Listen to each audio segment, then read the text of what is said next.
En común. Vamos a hablar de temas asociados a seguridad pública. A ver, en el contexto de la autorización de Estados Unidos de blindar la frontera con militares para el combate del tráfico de drogas, en el contexto, en el marco de lo que está ocurriendo aquí, que vemos estados como Tamaulipas, como Zacatecas, como Guanajuato, donde lamentablemente la violencia sigue a niveles muy, muy altos y, bueno, la descomposición social que esto genera. ¿Qué estrategias hay por parte de las autoridades? ¿Sigue el gobierno federal sin ofrecer una claridad en cuanto a lo que se está haciendo en términos de seguridad pública? En fin, vamos a hablar de muchas cosas. René, gracias por estar con nosotros. Marcela Pámanes, Arturo González y servidor Manuel Cerrato. Te saludamos con gusto. ¿Cómo estás? ¿Qué tal? Qué gusto estar aquí con ustedes. Muchísimas gracias por recibirnos aquí en este espacio. Gracias, René. Pues a ver, de entrada, ¿cómo se toma esta determinación? Y si una medida como esta de blindar la frontera con militares realmente tendría un efecto. Está la amenaza del fentanilo, que si bien acá en México el consumo no se ha disparado, como si lo vemos como en el Cristal, por ejemplo, pues si hay aseguramientos y pues hay producción de fentanilo aquí en el país. Hay tráfico del mismo. ¿Cómo ves tú la situación, René, para ir entrando en materia? Nosotros, en causa de este tema del tráfico del fentanilo y los esfuerzos que está haciendo Estados Unidos para detener el tráfico ilegal de esta droga, de este y cualquier otro tipo de drogas al territorio norteamericano, este juego político entre el presidente de México y el presidente Joe Biden, quién tiene la razón y quién tiene la culpa, creo que el problema, o creemos que el problema es que se politice o se utilice para fines políticos este tema de la manera en cómo se combate un tema que es binacional al final del día. No existe una corresponsabilidad por ambas naciones para tomar en serio el tema, para darle la seriedad que merece y atenderlo pues con los recursos de ambos países. Si ambas naciones tomaran como parte de su agenda realmente detener el tráfico ilegal de este tipo de drogas por la frontera del norte de México, realmente considero que podría llegar a haber un cambio. Sin embargo, no lo hay. No lo ha habido en muchos años. No somos ajenos a esta terrible situación que sucede desde décadas en la frontera norte de este país. Y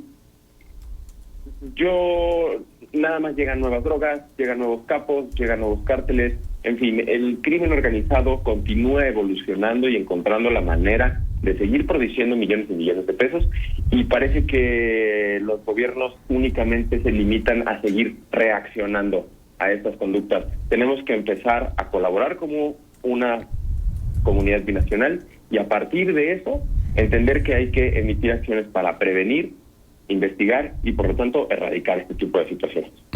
Exactamente.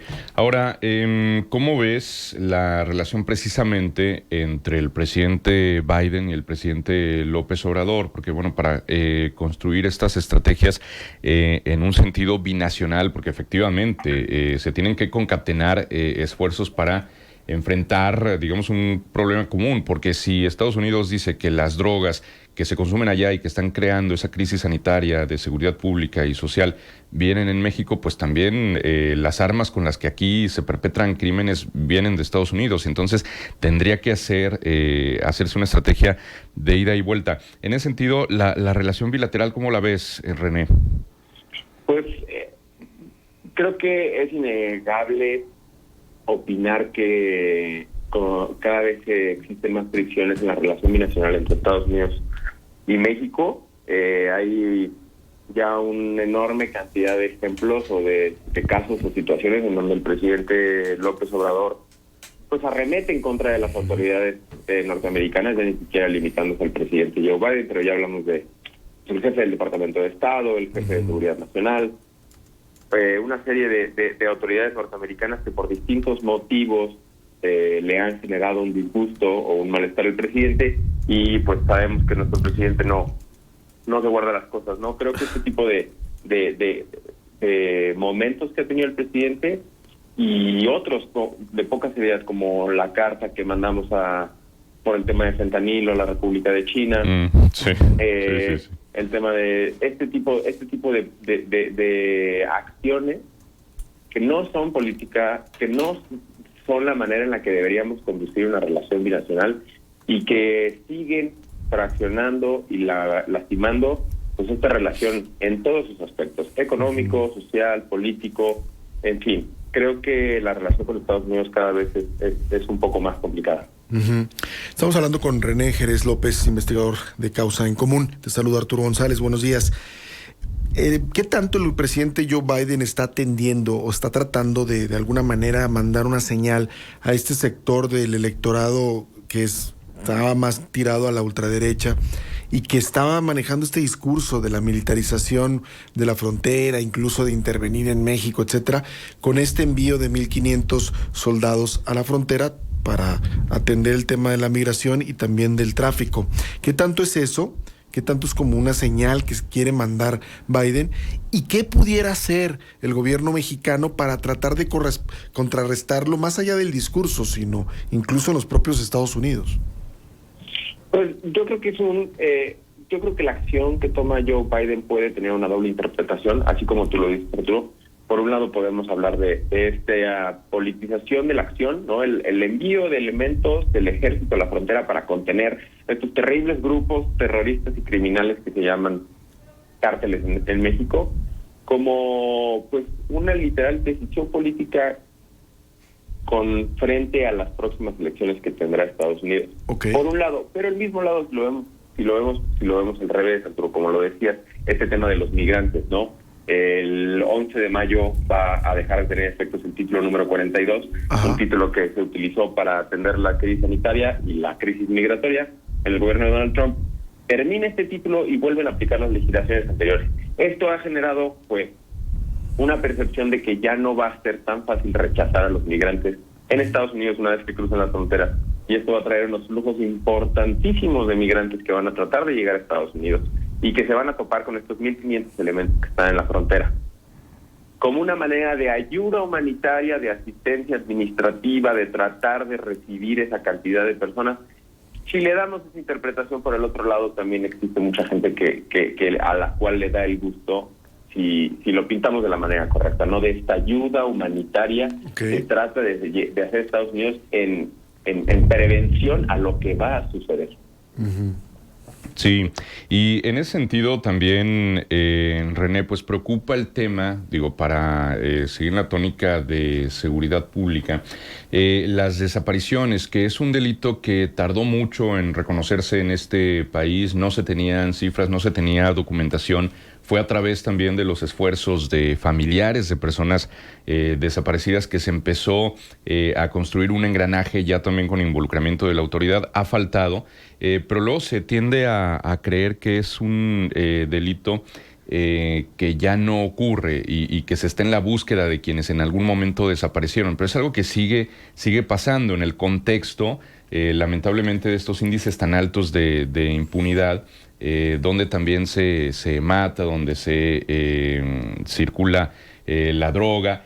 En fin, de este delito, ¿tú crees que el gobierno mexicano ha hecho acciones importantes tanto para la búsqueda de la justicia como para su prevención o erradicación, si es que se pudiera lograr una erradicación completa de un delito así? ¿Cuál es el panorama que nos puedes ofrecer en el tema de las desapariciones? Yo creo que, a estas alturas del sexenio, hablar de seguridad, percepción de seguridad y cualquier tipo de delito, ya sea de alto impacto, complejo, como le quisiéramos llamar, es verdaderamente un escenario terrible y lamentable. Pero hablando de la desaparición, por ejemplo, de la desaparición, como tú bien anuncias, es un delito extremadamente complicado porque se caracteriza por no tener un cuerpo. La desaparición es un delito que no sucede. Exacto. Porque la persona que lo sufre pues simplemente no está. Desaparece. Y lamentablemente no se vuelve a saber de eso. Es un delito que es fácil de perpetrar y para la gente es fácil de olvidar porque carecemos del cuerpo del delito, que es un cadáver.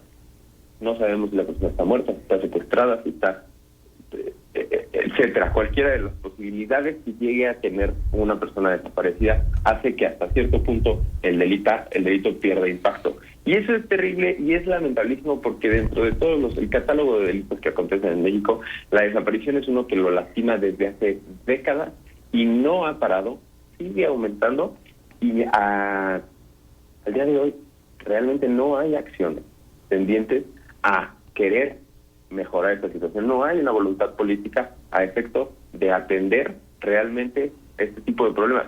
Y la voluntad política es muy clara, es muy fácil de encontrar con respecto a la desaparición, con respecto al homicidio, el secuestro y cualquier otro delito que estemos encontrando, ¿no? Uh-huh. El gobierno federal carece de una estrategia nacional de seguridad pública, en todos los sentidos. La apuesta del gobierno federal fue la militarización de la seguridad pública, que la Guardia Nacional, a través de elementos del Ejército, se encargara de casi absolutamente todo hoy en día: investigación, prevención, persecución, todas las acciones de seguridad pública están encargadas en manos de un militar, pero se les olvidó capacitarlos para hacer esas labores. Entonces, hoy realmente estamos en un escenario terrible en materia de seguridad pública porque estamos completamente abandonados en un estado absoluto de indefensión casi. Simplemente si hablamos de presupuestos, se han reducido, sino eliminado los fideicomisos y los fondos y los subsidios que están encaminados al fortalecimiento de las policías, al fortalecimiento de las fiscalías, de los ministerios públicos, de las defensorías. Esta radiografía nos permite ver que no hay una estrategia para atender esto. Y esto está generando que el problema se haga peor. No estamos diciendo que tener un problema, no estamos diciendo que la violencia es nueva, la inseguridad es algo nuevo. Simplemente no se está atendiendo y se continuará incrementando. Por otra parte, René, hemos visto que el presidente López Obrador ha afianzado y ha profundizado la militarización, pues no solo de la seguridad pública, sino también de otros ámbitos del Estado. Quiero preguntarte, con la experiencia que tienen en esto, en Causa Común y que tienes tú, ¿pudiera servir la violencia que se mantiene en varios territorios del país como el pretexto para seguir avanzando en este tema de la militarización? Esa lectura que hace la situación es la posibilidad más grande de lo que estamos viviendo. En Causa consideramos que ese fue la estrategia en aras de lograr consolidar el proyecto de militarizar la seguridad pública y una serie enorme e innumerable de otras atribuciones civiles, ¿no? El Instituto Nacional de Migración, la construcción de obras, etcétera. Esta cantidad de cosas que hemos visto que se le ha entregado a la Secretaría de la Defensa Nacional, que antes eran de autoridades civiles, se logró asentar, se logró concretar gracias o a través de el debilitamiento de las policías y de las instituciones en materia de seguridad pública. En aras de lograr la confianza y la necesidad de la militarización, se redujo, se deslegitimó y se trató de menospreciar a las policías y a las instituciones de seguridad pública que previamente teníamos. Es una modus operandi del actual gobierno en bastantes cosas. Lo que estaba mal, y lo haces ver que está tan mal que entonces lo que te presento yo es lo que tú necesitas. Claro. Es una estrategia que hasta ahora ha funcionado. Hoy tenemos un despliegue territorial de la Guardia Nacional impresionante. Elementos del Ejército seguirán en las calles haciendo tareas de seguridad pública hasta el 2028. Y pues este tipo de atribuciones civiles que se siguen perdiendo la Sedena, como las que se perdieron el pasado viernes en la Cámara de Senadores, pues simplemente abonan a un gigantesco problema que algún día tendremos que atender. Efectivamente.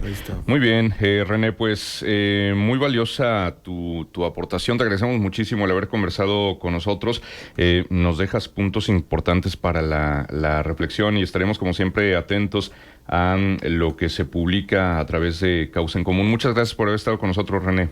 No, hombre, muchas gracias a ustedes por tenernos. Hasta luego. Gracias, René. René Jerez López, investigador de Causa en Común. Vamos a la pausa. 9:06, 25 grados temperatura. Regresamos enseguida. Contextos. El programa